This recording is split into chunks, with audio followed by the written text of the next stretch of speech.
A paz do Senhor, seja bem-vindo a mais uma aula aqui do EBD em Foco. Eu me chamo Herberson e vou ministrar agora a lição número 8, a lição que tem como título Naamã é curado da lepra. Estamos estudando a revista CPAD, aí do terceiro trimestre, ano 2021, esta revista maravilhosa que vem comentando o livro de Reis. E agora, na lição número 8, nós vamos comentar o capítulo 5 do segundo livro de Reis, que fala da cura de Naamã. Este vídeo é o vídeo de destaque aqui do EBD em Foco. Um vídeo que eu gravo sempre na quinta, sexta ou no sábado, enfim, a gente não tem um dia certo, né, para gravar e postar este vídeo, mas é um vídeo onde eu destaco alguns pontos da lição para que você que é professor da EBD e quer aprender mais, você possa se aprofundar no assunto da lição e ministrar uma aula de excelência. Já foi postado o vídeo comentando a lição na íntegra, usando o slide em PowerPoint, que no caso a gente postou na segunda-feira, você já deve ter assistido. Se você não assistiu, assista aí este vídeo. Eu vou deixar o link na descrição aqui para você assistir o outro vídeo também. Então os vídeos eles são complementares. E neste vídeo eu vou fazer aqui uma exposição do capítulo 5 do segundo livro de Reis, baseado na revista, é claro, né? A gente está aqui com a revista aqui para acompanhar aqui a sequência da revista. E só que eu vou focar no texto bíblico, tá? Eu estou aqui com a Bíblia também e eu vou focar bastante no texto bíblico. A ideia é fazer uma aula um pouco mais profunda e além do que a revista explica. Tá? A ideia é essa. Então, destacar alguns pontos dentro da passagem bíblica e dentro da lição, procurando fazer também aplicações práticas para você que é professor da EBD e quer ministrar uma aula de excelência. Você não pode deixar de falar das aplicações, né, dessa lição para os dias de hoje. Então, vamos lá, né? Vou aqui pegar aqui o início, só lembrando que você tem acesso ao site ebdemfoco.com, você pode acessar esse site, na descrição do vídeo tem o link para o site do EBD em Foco, lá você vai encontrar, né, além do vídeo de destaque, tem também o vídeo, o outro vídeo que eu falei que é com slide, você vai encontrar aula em áudio, PDF e o slide em PowerPoint também para você usar na sua igreja. Uma grande quantidade de conteúdo, tem um curso básico de teologia com 2 disciplinas postadas, sermões em PDF. Então o site do EBD em Foco está bem completo, você que é professor, educador cristão e quer se aprofundar, acesse aí ebdemfoco.com. Bem, a revista começa aqui, né, apresentando Naamã. Quem era Naamã? No caso, o texto bíblico já fala que ele era o chefe do exército do rei da Síria. E tem uma coisa bem interessante aqui no primeiro versículo que apresenta Naamã, que fala assim: porque por ele, por meio de Naamã, o Senhor, ou seja, o Senhor Deus, dera livramento aos sírios. Olha só, aqui está dizendo que por meio de Naamã, porque Naamã era o chefe do exército. Então, por meio de Naamã, Deus deu livramento aos sírios. Só que os sírios não eram um povo rebelde, um povo pagão, gentios, um povo que adorava outros deuses. Por que que Deus, porque o Deus de Israel estava dando livramento para esta outra nação usando este homem ímpio e idólatra? Fica essa pergunta. Sem falar que a gente já viu anteriormente que Deus mandou Elias ungir Azael como rei da Síria. E depois, lá na frente, a gente vai ver que quem vai, no caso, falar para Azael que ele vai ser o rei da Síria é Eliseu. Tá? No caso, Eliseu continua a obra de Elias e passa essa informação a Azael. Lá na frente, no capítulo 8, a gente vai ver essa informação aí no caso, Azael, que vai reinar no lugar, né, desse rei, né, o rei da Síria, que é Ben-Hadad. Então você pode conferir isso, capítulo 8, do versículo 7 ao versículo 15, tá? Que Ben-Hadad está doente, Eliseu fala que ele vai morrer, e Azael vai reinar no seu lugar, e Azael, de fato, reina no lugar. Então muita gente se pergunta por que que Deus está tratando com essa nação ímpia. Por que que Deus está preocupado quem vai ser o próximo rei? Por que que aqui Deus dá o livramento para essa nação usando Naamã? O que a gente entende é que a nossa visão de quem é Deus não pode se limitar, quem é Deus, né? Não pode limitar somente aquilo que a gente acha que Deus é. Mas a gente tem que olhar para a Bíblia e compreender que Deus comanda todas as coisas. Ele manda em tudo, não tem nada que foge do seu controle. Então, o Deus que nós servimos, ele tem tudo sob controle. Ele não é pego de surpresa em momento algum. Então, até mesmo as nações ímpias, Deus está ali controlando tudo, colocando o rei, tirando o rei. A gente tem uma passagem bíblica que fala disso, que Deus é quem coloca os reis, que tira os reis. Então, ele está no controle de todas as coisas. Tem algo que a gente vê na Bíblia também, que os teólogos chamam de graça comum. É a graça de Deus que é para todos. Jesus, quando fala que a chuva vem para os ímpios e para os salvos, né, para os bons e para os maus, né, ele fala assim, né, o sol também está aí para os bons e para os maus. Jesus está falando o quê? Da graça comum de Deus, que são as bênçãos de Deus que vêm para todos. Então, até mesmo as conquistas dos ímpios estão no controle de Deus. Foi Deus que permitiu que aquele ímpio conquistasse aquilo. Então a gente observa que Deus usa também os ímpios para os seus propósitos. A gente vê isso várias vezes na Bíblia. A gente vê a questão do cativeiro, que o povo estava no cativeiro e Deus usa reis ímpios para mandar o povo de volta para o cativeiro, no caso Ciro. Então assim, a gente tem várias passagens bíblicas que falam dessa questão de que Deus age na humanidade como um todo, em todos os reinos, ele tem controle de tudo, então não é diferente. Por mais que o ímpio não reconheça isso, mas Deus está agindo. Talvez essa seja a principal diferença do ímpio para o salvo, tá? Porque o salvo reconhece que Deus faz todas as coisas, está no controle de tudo, e ele adora a Deus e agradece a Deus por isso. O ímpio é ingrato, tá? Ele não tem essa gratidão por aquilo que Deus tem feito na vida dele. Vamos lá, continuando o texto bíblico, né, vai afirmar que ele era leproso, tá? Este homem era leproso.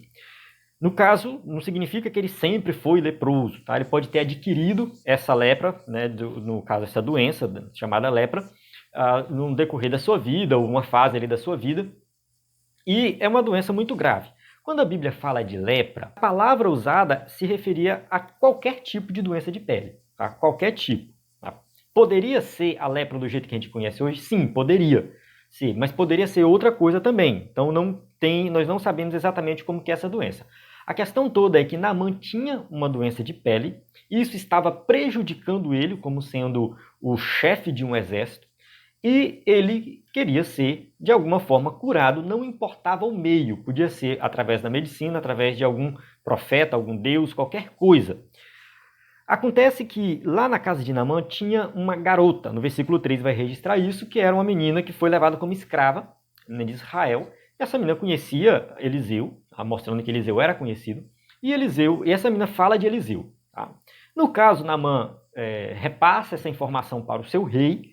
O rei, no caso da Síria, entende que aquilo ali é algo gravíssimo e manda Naamã ir até Israel procurando essa cura, envia vários presentes e tudo mais. Então, na mentalidade do rei, esse profeta que poderia curar Naamã era alguém que fazia parte da corte de Israel. Na mentalidade dele, o rei de Israel tinha controle sobre isso. Quando Naamã chega diante do rei de Israel, entrega a carta ao rei de Israel, o rei de Israel se desespera, porque ele fala assim, eu não sou Deus, eu não posso dar vida, eu não posso tirar vida, eu não posso curar a lepra, eu não tenho essa capacidade. Então o rei entra em desespero e pensa que o rei da Síria está procurando um motivo para ali guerrear. Quando Eliseu fica sabendo da história, tá? Isso aí, se você observar, eu estou seguindo aqui o texto bíblico o texto bíblico e o texto da revista segue a mesma sequência, tá? Quando Eliseu fica sabendo da história, ele manda um recado para o rei de Israel. Tudo indica que este rei era o rei Jorão, aquele mesmo rei que a gente estudou no capítulo 3, que foi guerrear contra Moabe, levou o rei de Edom e o rei de Judá junto, Josafá. Tá? E ali, Jorão, junto com aqueles reis que a gente estudou lá no capítulo 3, estava com o exército lá com sede, e Josafá faz uma pergunta. Josafá pergunta assim, ó, ele fala assim, não há aqui algum profeta do Senhor para que possamos consultar o Senhor por meio dele? Então Josafá está se perguntando se não tem profeta em Israel. E Jorão, né, Jorão, que era o rei de Israel, o rei idólatra, ele fica sem resposta, mas alguém responde, tem aqui Eliseu. Agora novamente, aparece a situação de Naamã, está lá Naamã precisando de uma cura, procurando um profeta, e Jorão, da mesma forma, não se lembra de que tem um profeta. Olha só, este rei, ele viu o milagre. Lá no deserto, que o seu exército estava morrendo de sede, que Eliseu fez brotar água, né? No caso, Deus usou Eliseu para brotar água do chão, e o povo bebeu, foi um milagre extraordinário. Jorão parece que esqueceu aquilo ali. Esse milagre não trouxe nenhum impacto na vida dele. E mais uma vez, lá está, né, Eliseu, e Eliseu manda um recado para o rei. Ele fala assim: deixa ouvir a mim, e saberá que há profeta em Israel. É um paralelo, tá? Lá atrás, Josafá fala: não há profeta em Israel? Aí alguém fala: sim, tem profeta em Israel. Agora, novamente, Jorão esqueceu da situação. E Eliseu manda dizer: olha, pode vir, porque tem sim profeta em Israel. Então, aqui a gente vê também um contraste entre alguém que conhece o Deus Jeová, que sabe que esse Deus é poderoso, que ele é único, mas não o serve, que é Jorão. Tá? Jorão, né, que no caso, o texto bíblico não cita Jorão, tá? Vale ressaltar que o capítulo 5 de 2 Reis não cita Jorão. Porém, eu estou deduzindo que o rei ainda é Jorão, que ele reina 12 anos em Israel, no Reino do Norte, e eu estou deduzindo que seja ele aqui.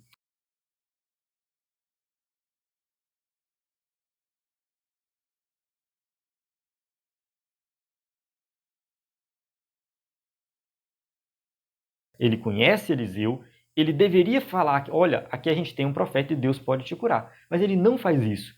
Tá? Ele não faz isso, ele praticamente, né, ignora e está preocupado somente com uma possível guerra com o rei da Síria. Mas ali Eliseu se apresenta, né, e Naamã, que é esse ímpio, que é de outra nação, que é um idólatra, que não conhece a Deus, tá, está lá com muito mais fé do que o rei de Israel. Então, quando Naamã, né, chega lá, ele vai até Eliseu, claro, né? Ficou sabendo que tem um profeta, ele vai até Eliseu. Quando ele chega até Eliseu, tá, Eliseu não se impressiona com a pompa, né? Isso aí de acordo com o tópico 2 aqui da nossa revista, fala assim, Eliseu não se impressionou com a pompa. Porque o que acontece? Naamã, ele era uma pessoa muito importante. Já tinha conquistado várias guerras, ganhado várias guerras, enfim. Então, ele achava que ao chegar lá na casa de Eliseu, Eliseu o receberia de forma, né, pomposa e tal. Aí ele até fala, né, que ele esperava que ele fosse colocar a mão sobre a ferida, invocar o nome do Senhor. Ele estava esperando um espetáculo, alguma coisa extraordinária, devido a ele ser essa pessoa muito importante. Mas Eliseu, né, usado pelo Espírito Santo, fala, olha, manda um recado. Ele manda um recado, fala para ele mergulhar no Rio Jordão. Então, ele fica meio contrariado. A gente vê aqui que Naamã fica contrariado. Porém, depois da insistência ali dos seus funcionários, tá, ele resolve mergulhar no rio. Sei que as coisas nem sempre acontecem da mesma maneira como imaginamos ou queremos. Muitas vezes é preciso submeter-se à vontade do outro para que as possibilidades da vida sejam alargadas e, no caso de Naamã, para que a bênção de Deus viesse sobre a vida dele.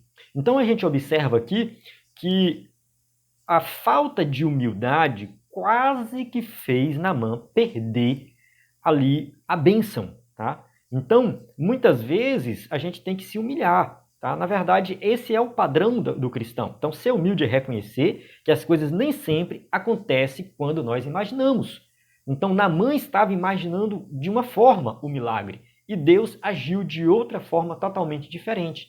Então, às vezes, nós somos arrogantes dessa forma, né? Da mesma maneira que Naamã foi, achando que a bênção de Deus tem que ser do jeito que a gente quer. Aqui, o emprego que a gente está pedindo tem que ser do jeito que a gente quer. Mas muitas vezes não é. Tem algum problema eu pedir algo específico para Deus? Um emprego do jeito que eu quero, uma roupa do jeito que eu quero, um carro do jeito que eu quero? Não tem problema, tá? Você pedir. Acontece que Deus ele pode te responder de uma maneira diferente. E você tem que reconhecer que ali é a soberania de Deus na tua vida. e não recusar, achando que aquilo não é o milagre de Deus. Naamã, ele quis recusar de início, porque ele achava que o milagre tinha que acontecer de uma forma. Mas depois ele se humilhou, e foi lá e se submeteu àquilo que o profeta falou. Depois ele questionou o rio, o Rio Jordão, será que lá na minha região não era melhor? Lá os rios são muito melhores do que aqui. Então, se eu soubesse disso, eu tinha mergulhado lá. Mas a questão toda não é o mergulho em si, não é a quantidade de mergulho, não é isso que está em jogo aqui. Não é, Naamã poderia ter sido curado de outra forma? Poderia. Jesus curou o leproso de várias maneiras diferentes. Jesus curou o cego com vários métodos diferentes. Então, a gente não sabe exatamente como que Deus vai operar o milagre, mas muitas vezes o método que Deus usa, a maneira que Deus usa, tem também uma relação, não somente com a cura física, mas também com a cura de alguma situação pecaminosa ou, enfim, Deus quer nos curar de outras coisas, que no caso de Naamã, está bem aqui também no livro de apoio, ele fala assim, porém necessário, pois, além da cura física, ele também precisava da cura do seu orgulho e da idolatria. E todas essas bênçãos foram alcançadas na sua vida. Então, Deus quer nos curar de outras coisas, além da cura física. Então, o milagre ele pode acontecer de uma maneira diferente, visando transformar a nossa vida espiritual também, que foi o caso de Naamã. Então, Naamã obedeceu, mesmo relutante, ele obedeceu, recebeu a cura, depois, mais na frente, ele resolve abandonar a adoração aos ídolos, como uma ressalva, que ele vai abrir um parênteses ali e falar, olha, profeta, tem a situação que o meu rei vai até o templo na casa de Rimon, no caso o templo lá para adorar, e eu tenho que acompanhar ele, porque ele se apoia em mim. Tirando essa situação, eu pretendo adorar somente a Deus. Eu não quero entrar em detalhes aqui sobre essa situação de Naamã ter que ir até esse templo acompanhar o rei dele, porque, querendo ou não, ali ele tinha também o papel de servir ao seu rei. Tá? Ele tinha esse papel de servir ao seu rei e ele tinha que continuar servindo ao seu rei. Mas, do meu ponto de vista, dá para perceber aqui um compromisso de Naamã em adorar somente ao Deus de Israel. Mas vamos lá, Vamos lá. Então a gente observa que Naamã, ele foi curado da idolatria, ele foi curado do orgulho, ele se tornou uma pessoa muito melhor. Depois, então o milagre na vida de Naamã trouxe uma transformação muito mais profunda na vida dele. Então aqui Deus realmente opera o milagre. A gente pode também aqui ver uma aplicação de que Naamã, quando ele saiu ali da Síria e foi até Israel, ele foi em busca de uma cura. Quando ele chega lá, ele se depara com o líder da nação, sem saber o que fazer. O líder da nação não tinha uma solução para o problema ali de Naamã.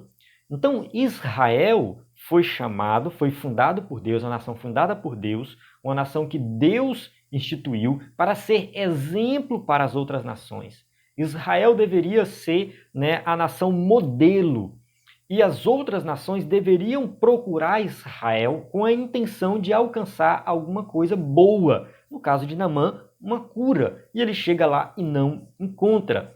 Claro, depois, com o profeta Eliseu, ele é curado, como a gente já falou aqui. Mas, trazendo para os nossos dias, a gente pode observar que a igreja é a instituição divina que deve oferecer para o mundo a solução para os seus problemas, que o principal problema é o quê? É o pecado, e através do pecado a gente vê que a humanidade vai de mal a pior. E a mensagem do Evangelho foi confiada aos salvos em Cristo Jesus, ou seja, à igreja.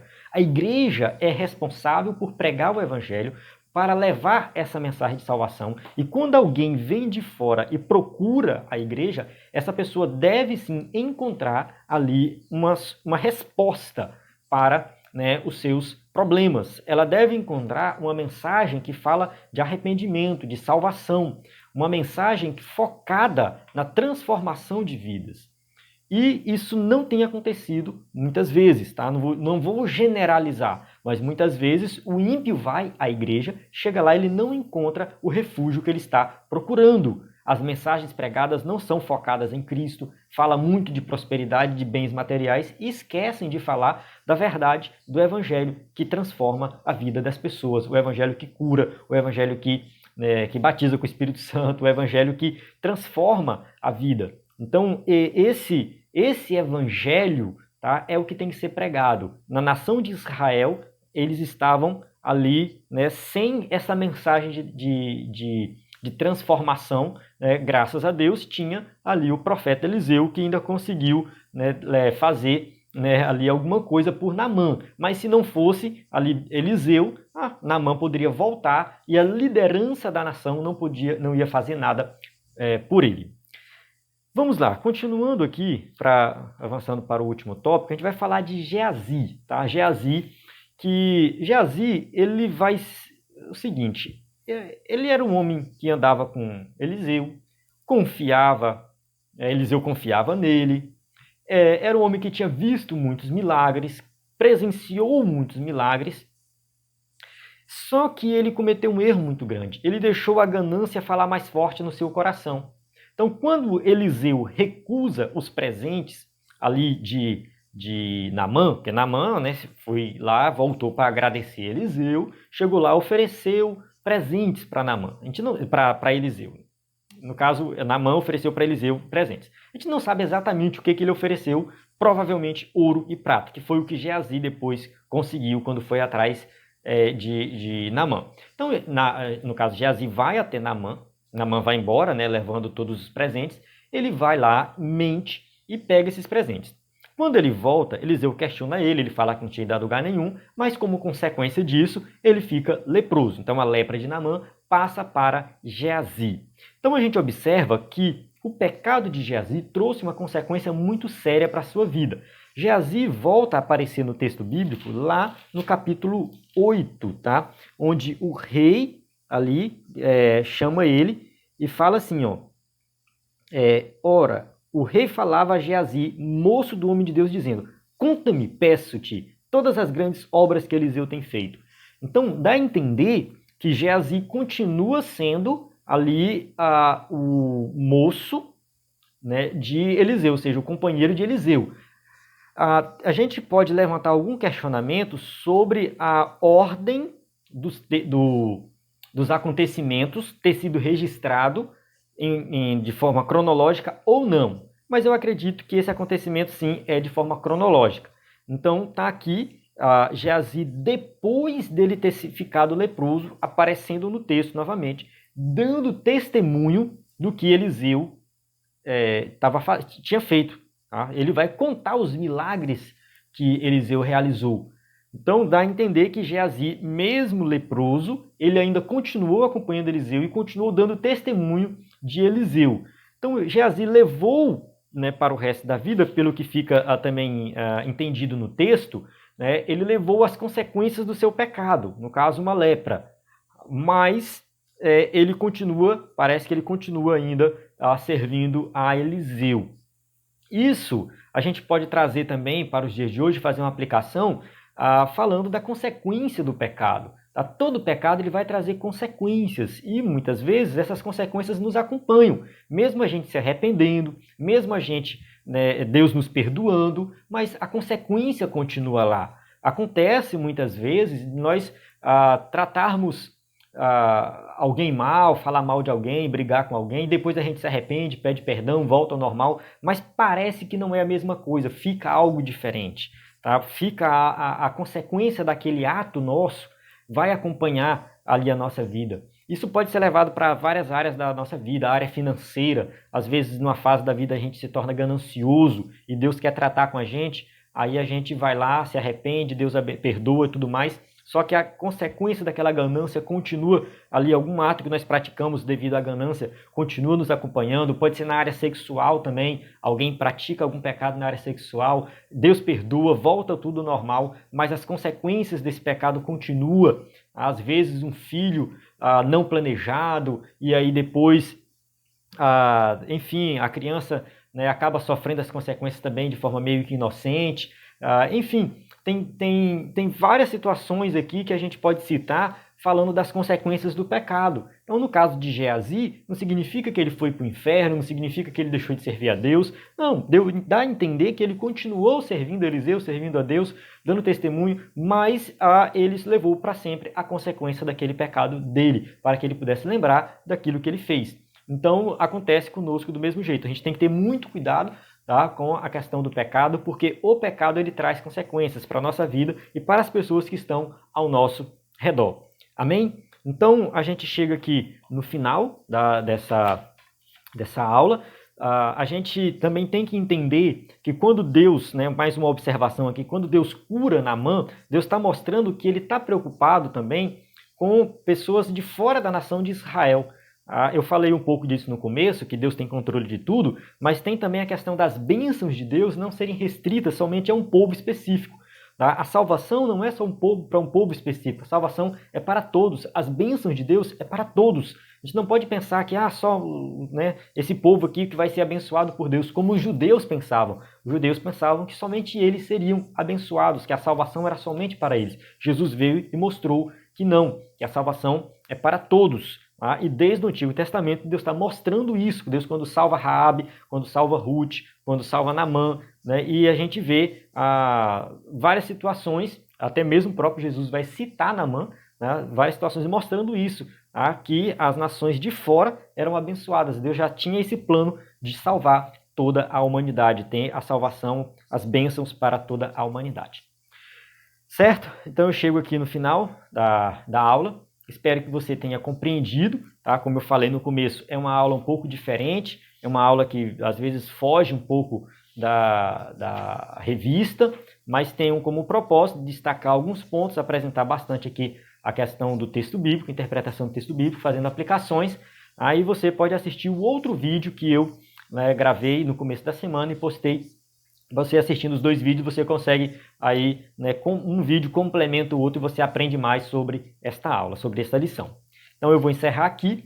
Qualquer dúvida você pode deixar nos comentários. Às vezes eu respondo, às vezes na correria eu acabo não respondendo, mas eu estou me esforçando para responder os comentários. E você também pode mandar no nosso WhatsApp. Nosso número é 94 98409 2869. Você pode mandar uma mensagem tirando dúvida da lição ou alguma coisa relacionada ao IBD em Foco. Amém? A paz do Senhor. Até a próxima aula.